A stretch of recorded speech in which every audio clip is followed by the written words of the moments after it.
Scathing grand jury report says that the former chief of police at Duval County Schools intentionally hid and downplayed crimes, all in an effort to mask the problem.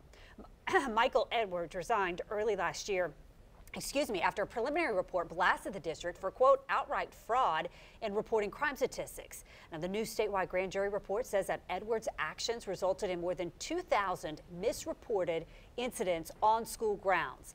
On our side's Taylor Levesque is live tonight in our newsroom. And Taylor, this report certainly is eye-opening.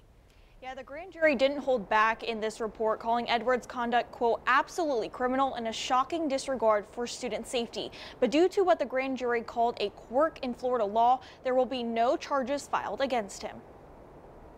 The report says between 2016 and 2020, Edwards directed officers not to treat incidents of battery on a school employee as a crime. If the victim chose not to press charges, the report says Edwards told officers in violation of state law to file an information report and close the case instead of filing an offense report.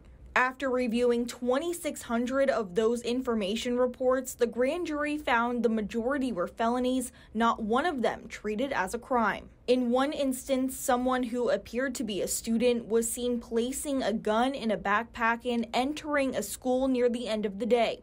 An officer asked for the school to be locked down, but Edwards refused. The report says because parents gathering for pickup might be alarmed.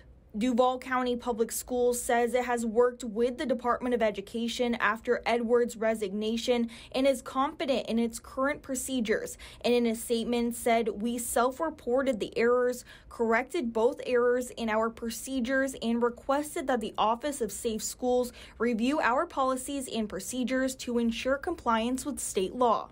The grand jury report considered multiple criminal charges, including solicitation of official misconduct, a felony, and falsifying records, a misdemeanor. But in the end, no charges were filed.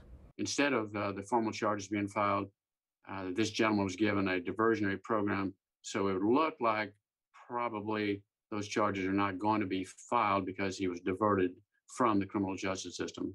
The grand jury cited a, quote, quirk of Florida law that prevented them from issuing an indictment. But maybe there's something came up that caused him to think, well, we should give him a little bit of a break as a first-time offender.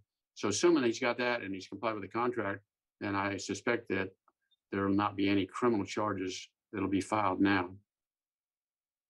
The grand jury said it will advise the legislature to correct the issue in the future. Edwards' attorney confirms the Office of Statewide Prosecution is not bringing formal charges, and he said he'd spent his career defending residents of Jacksonville for 3 decades. In the newsroom, Taylor Levesque, First Coast News, on your side.